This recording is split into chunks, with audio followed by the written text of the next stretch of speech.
Hi, it's Lynn from Mother and Earth Baby Boutique and Toy Shop, and I'm here to talk to you about the European belt path that is featured on many of the infant car seats that we carry here at the store. This is the Mesa Max. This is a newly released car seat, and it features the European belt path right here.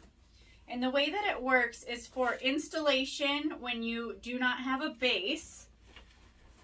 You're going to set your seat level in the seat here. This particular seat offers a fourth setting for their handlebar to act as an anti-rebound bar. And basically what you're going to do is pull out your seat belt.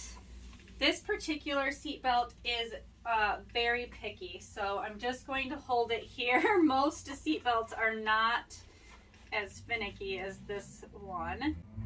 And you're going to thread your seat belt, your lap portion of the belt through here. And then the shoulder portion of the belt actually goes behind the seat.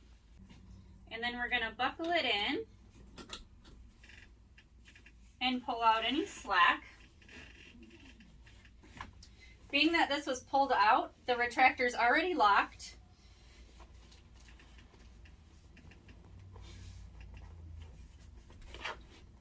And the nice part about the European belt path is you get a really nice installation when the seat is installed without a base.